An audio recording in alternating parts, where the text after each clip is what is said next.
Kiran versus ಲಿಖಿತ್ ಅವ್ರ ನಡುವೆ ಒಂದು ಇಂಟ್ರೆಸ್ಟಿಂಗ್ ಆಗಿರೋ ಟಾಸ್ಕ್ ನಡೀತಿದೆ. ಅದರಲ್ಲಿ ಲೇಟರ್ ಆಗಿ ಪ್ರೊಮೋನು ಕೂಡ ಬಂದಿದೆ. ಪ್ರೊಮೋ ರಿವ್ಯೂ ಮಾಡೋಕ್ಕಿಂತ ಮುಂಚೆ ಪ್ರೊಮೋ ಯಾವ ರೀತಿ ಇದೆ ಅಂತ ನೋಡ್ಕೊಂಡು ಬರೋಣ ಬನ್ನಿ. ವಿನಯ್ ಗೌಡ ವರ್ಸಸ್ ಚಂದನ್ ಶೆಟ್ಟಿ, ಕಿರಣ್ ಇಂಟ್ರೆಸ್ಟಿಂಗ್ ಆಗಿದೆ.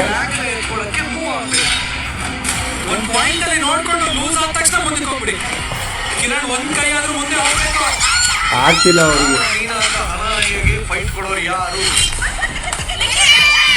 ಲಿಖಿತ್ ಕಾಂಪಿಟೇಟರ್. ಫಸ್ಟ್ ಆಫ್ ಆಲ್ ಈ ಒಂದು ಪ್ರೋಮೋ ನೋಡಾದ್ಮೇಲೆ ನಿಮ್ಗೆ ಏನಿಸ್ತು ಅಂತ ಕಮೆಂಟ್ ಸೆಕ್ಷನ್ ಅಲ್ಲಿ ಕಮೆಂಟ್ ಮಾಡಿ. ಈ ಒಂದು ಟಾಸ್ಕ್ ಸೆಕೆಂಡ್ ರೌಂಡ್ ಆಗಿರುತ್ತೆ. ಫಸ್ಟ್ ರೌಂಡ್ ಯಾವುದು ಅಂತ ಯೋಚನೆ ಮಾಡ್ತಾ ಇದ್ರೆ, ಫಸ್ಟ್ ರೌಂಡ್ ನೆನೆ ಒಂದು ಪ್ರೋಮೋ ಬಿಟ್ಟಿದ್ರು ಏನಂತ ಅಂದ್ರೆ ಕ್ವಾಲಿಫೈಯರ್ ರೌಂಡ್ ಅಂತ. ಆ ಒಂದು ರೌಂಡ್ ಅಲ್ಲಿ ಫಸ್ಟ್ ಪ್ಲೇಸ್ ಮತ್ತೆ ಸೆಕೆಂಡ್ ಪ್ಲೇಸ್ ಬಂದವರು ಈ ಒಂದು ರೌಂಡ್ ನ ಕಾಂಪಿಟೇಟರ್ ಅಂದ್ರೆ ಆಪೋನೆಂಟ್ ಆಗಿರ್ತಾರೆ. ಕ್ವಾಲಿಫೈಯರ್ ರೌಂಡ್ ಅಲ್ಲಿ ಮೇನ್ ಆಗಿ 4 ಟೀಮ್ಸ್ ಆಡಿತ್ತು. ಈ ಒಂದು ರೌಂಡ್ ಅಲ್ಲಿ 2 ಟೀಮ್ಸ್ ಆಡುತ್ತೆ. ಫಸ್ಟ್ ಪ್ಲೇಸ್ ಗೆದ್ದಿದ್ದು ಕ್ವಾಲಿಫೈಯರ್ ಅಲ್ಲಿ ಲಿಖಿತ್ ಗೋಂದಿ ಅಂದ್ರೆ ವಿನಯ್ ಟೀಮ್ ಅವರು, ಲಕ್ಷ್ಮೀಗೌಡ ಅವ್ರ ಟೀಮ್ ಇದೆಯಲ್ಲ ಅದು.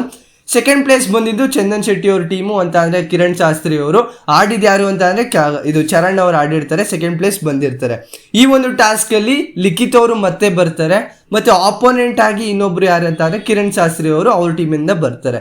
ಆಕ್ಚುಲ್ ಆಗಿ ಏನೋ ಟ್ವಿಸ್ಟ್ ಏನಂತ ಅಂದ್ರೆ, ಈ ಒಂದು ಟಾಸ್ಕ್ ಈ ರೌಂಡ್ ಅಲ್ಲಿ ಗೆದ್ದವ್ರಿಗೆ 200 ಪಾಯಿಂಟ್ಸ್ ಬರುತ್ತೆ ಆ ಒಂದು ಪರ್ಟಿಕ್ಯುಲರ್ ಟೀಮ್ಗೆ.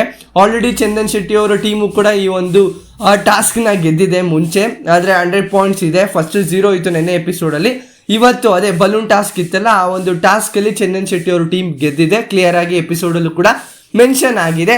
ಈ ಒಂದು ಟಾಸ್ಕ್ ಕೂಡ ಇಂಟ್ರೆಸ್ಟಿಂಗ್ ಆಗಿರೋ ಥರ ಕಾಣ್ತಾ ಇದೆ. ಟೀಮ್ ವಿನಯ್ ಮತ್ತು ಟೀಮ್ ಚಂದನ್ ಶೆಟ್ಟಿ ಅವ್ರ ನಡುವೆ ಟಾಸ್ಕ್ ಆಗಿದ್ದು, ಕಿರಣ್ ಮತ್ತು ಲಿಖಿತ್ ಗೋಂದಿ ಅವ್ರ ನಡುವೆ. ಫಸ್ಟ್ ಈ ಟಾಸ್ಕ್ ಬಂದು ಮೇಯ್ನ್ ಆಗಿ ಒಂದು ಕಡೆ ಫ್ಲಾಗ್ ಇರುತ್ತೆ, ಅವ್ರ ಅಪೋನೆಂಟ್ ಸೈಡಲ್ಲೇ ಫ್ಲಾಗ್ ಇರುತ್ತೆ. ಆ ಒಂದು ಸ್ಲ್ಯಾಂಟೆಡ್ ಅಲ್ಲಿ ಅಂದರೆ ಕೆಳಗಡೆ ಮಲ್ಕೊಂಡು ಅವರ ಕಾಲನ್ನು ಕಟ್ಟಿರ್ತಾರೆ. ಅವರು ಒನ್ ಸೈಡೆಡ್ ಆಗಬೇಕು. ಇವಾಗ ನಿಮ್ಮ ಫ್ಲಾಗ್ ಬೇಕು ಅಂತ ಅಂದರೆ ಅವ್ರನ್ನು ಕರ್ಕೊಂಡು ಒನ್ ಸೈಡೆಡ್ ಮೂವ್ ಆದರೆ ಮಾತ್ರ ಆ ಫ್ಲಾಗ್ ಸಿಗುತ್ತೆ. 3 ರೌಂಡ್ಸ್ ನಡೆಯುತ್ತೆ. 3 ರೌಂಡ್ಸಲ್ಲಿ ಯಾರು ಹೈಯೆಸ್ಟ್ ರೌಂಡ್ಸ್ ಬರುತ್ತೋ ಅದು ಆ ಒಂದು ಟೀಮ್ನ ಗೆಲ್ಲುತ್ತೆ. ಅದೇ ಥರ ಈ ಒಂದು ಟಾಸ್ಕ್ನ ಗೆದ್ದಿದ್ದು ವಿನಯ್ ಗೌಡ ಅವ್ರ ಟೀಮು, ಅಂದರೆ ಲಿಖಿತ್ ಗೋಂದಿ ಅವರು ಟೀಮ್ ಅವರು ಗೆದ್ದಿರ್ತಾರೆ. ಆ್ಯಕ್ಚುಲ್ ಆಗಿ ಇಲ್ಲಿ ನೋಡ್ತಾ ಇದ್ರೆ ಯಾವುದೇ ಥರ ಕಂಪ್ಯಾರಿಸನ್ ಇಲ್ಲ. ಏನಕ್ಕೆ ಅಂತ ಅಂದರೆ ಅವರೇ ಸ್ಟ್ರಾಂಗೆಸ್ಟ್ ಆಗಿದ್ದಾರೆ. ಒನ್ ಸೈಡೆಡ್ ಆಗಿತ್ತು ಎಲ್ಲ ರೌಂಡೂ, ಅಂದರೆ ಕಂಟಿನ್ಯೂಸ್ ಆಗಿ 2 ರೌಂಡನ್ನು ಲಿಖಿತ್ ಗೋಂದಿ ಅವರೇ ಗೆಲ್ತಾರೆ. ಅವ್ರಿಗೆ ಮೂವ್ ಮಾಡೋದಕ್ಕೂ ಆಗಲಿಲ್ಲ ಕಿರಣ್ ಶಾಸ್ತ್ರಿ ಅವ್ರಿಗೆ. ಡಿಸಪಾಯಿಂಟ್ಮೆಂಟು ಕೂಡ ಕಾಣ್ತಾ ಇರುತ್ತೆ. ಬಟ್ ನಿನ್ನೆ ಮಾಡಿರೋ ಮಿಸ್ಟೇಕ್ಸು, ಅಂದರೆ ಮೊನ್ನೆ ಎಲ್ಲ ಮಾಡಿದ್ರಲ್ಲ ಆ ಒಂದು ಟಾಸ್ಕಲ್ಲಿ ಮಿಸ್ಟೇಕ್ ಮಾಡಿದ್ರಲ್ಲ, ಎಲ್ಲದಕ್ಕೂ ಕ್ರೆಡಿಟ್ಸು ಇವತ್ತೇ ಸಿಕ್ಕಿರುತ್ತೆ. ಅಂದರೆ ಒಳ್ಳೆ ಕ್ರೆಡಿಟ್ಸ್ ಇವತ್ತೇ ಸಿಕ್ಕಿರುತ್ತೆ. ಏನಕ್ಕೆ ಅಂತ ಅಂದರೆ ಕ್ವಾಲಿಫೈಯರಲ್ಲೂ ಒಳ್ಳೆ ಫೈಟ್ ಕೊಟ್ಟರು, ಈ ಒಂದು ಟಾಸ್ಕಲ್ಲೂ ಒಳ್ಳೆ ಫೈಟ್ ಕೊಟ್ಟರು. ಈ ಒಂದು ರೌಂಡಲ್ಲಿ 200 ಪಾಯಿಂಟ್ಸ್ ಕೂಡ ಅವರು ವಿನಯ್ ಅವ್ರ ಟೀಮ್ಗೆ ಬರುತ್ತೆ, ಟಾಪಲ್ಲಿ ಬರ್ತಾರೆ. ಪಾಯಿಂಟ್ಸ್ ಟೇಬಲ್ ನೋಡೋದಾದರೆ ವಿನಯ್ ಗೌಡ ಅವ್ರ ಟೀಮಲ್ಲಿ 300 ಪಾಯಿಂಟ್ಸ್ ಇದೆ, ಸಂಗೀತ ಅವ್ರ ಟೀಮಲ್ಲಿ 200 ಪಾಯಿಂಟ್ಸು, ಮತ್ತು ಶ್ರುತಿ ಅವ್ರ ಟೀಮಲ್ಲಿ 200 ಪಾಯಿಂಟ್ಸು. ಚಂದನ್ ಶೆಟ್ಟಿ ಅವ್ರ ಟೀಮಲ್ಲಿ ಮಾತ್ರ 100 ಪಾಯಿಂಟ್ಸ್ ಇದೆ. ಯಾವುದರಲ್ಲಿ ಅಂತಂದರೆ ಬಲೂನ್ ಟಾಸ್ಕಲ್ಲಿ ಗೆದ್ದಿರ್ತಾರೆ, ಅದಕ್ಕೋಸ್ಕರ ಅವ್ರ ಟೀಮಲ್ಲಿ 100 ಪಾಯಿಂಟ್ಸ್ ಸಿಕ್ಕಿರುತ್ತೆ. ಮೇಯ್ನ್ ಆಗಿ ಇಲ್ಲಿ ಡಿಸಪಾಯಿಂಟ್ ಆಗಿದ್ದು ಕಿರಣ್ ಶಾಸ್ತ್ರಿ ಅವರು.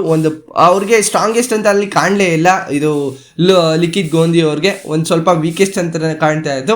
ಆದರೆ ಅಲ್ಲಿ ಒಂದು ಸೈಡ್ ಮೂವ್ ಆದ್ರೇ ಕಂಪ್ಲೀಟ್ ಆಗಿ ಟಾಸ್ಕ್ ಮೂವ್ ಆಗ್ತಿತ್ತು. ಅದೇ ಥರ ಅಲ್ಲಿ ಆ ಒಂದು ರೌಂಡಲ್ಲಿ ಗೆಲ್ತಾರೆ. ಇದಿಷ್ಟು ಕಂಪ್ಲೀಟ್ ಆಗಿರೋ ಒಂದು ಟಾಸ್ಕ್ ಅಪ್ಡೇಟ್ ಮತ್ತು ರಿವ್ಯೂ ಆಗಿರುತ್ತೆ. ಇದ್ರ ಬಗ್ಗೆ ನಿಮ್ಗೆ ಏನಿಸ್ತು ಅಂತ ಕಮೆಂಟ್ ಸೆಕ್ಷನಲ್ಲಿ ಮರೆಯದಂತೆ ಕಮೆಂಟ್ ಮಾಡಿ ಅಂತ ಹೇಳ್ತಾ ನೆಕ್ಸ್ಟ್ ಸಿಗೋಣ. ಬಾಯ್ ಬಾಯ್, ಥ್ಯಾಂಕ್ ಯು, ನಮಸ್ಕಾರ.